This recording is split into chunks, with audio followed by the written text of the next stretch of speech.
अहो तुम्हाला एक विचारू का? काय झालं आता? बर विचार. तुम्हाला आठवतंय काय, लग्न ठरल्यानंतर तुम्ही आमच्या बाबांना एकदा भेटायला आला होता? हा मग? त्यावेळेला तुम्ही एक गोष्ट बोलला होता. मामा, तुमच्या मुलीशी मला लग्न करायचं नाही. अहो पाहुणं, काय झालं असं काय म्हणताय? काही झालं नाही, परंतु हाच माझा निर्णय आता. अहो पाहुणं, लग्नाची सगळी तयार झाली आहे, लगेच 4 दिवसात आहे, तर तुम्ही असं का करताय? काय झालं? मामा, एक काम करू, माझ्या आई वडिलांना बोलून घेतो, आताच्या आता आपण लग्न करून मोकळूया. पाहुणं, लगीन 4 दिवसात आहे आणि असं का करताय? चार पै पाहुणे येणार, हे होणार, सोनं गाणं आणायला पाहिजे, हे करायला पाहिजे, 4 दिवस अवधी तरी पाहिजे.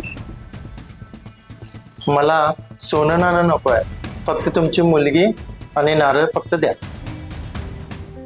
ते झालं हो, अगोदर सगळं चालीरीतीनुसार झालं होतं, मग तुम्ही असं का केला? आज तुला सांगतोस, जय आपलं लग्न ठरलं होतं, काही दिवसानंतर तुझे बाबा बँकेत कर्ज काढायला गेले होते. त्यांची परिस्थिती नसल्यामुळं बँक सुद्धा कर्ज द्यायला तयार नव्हती. त्यांची परिस्थिती बघून मला पण लय वाईट वाटलं.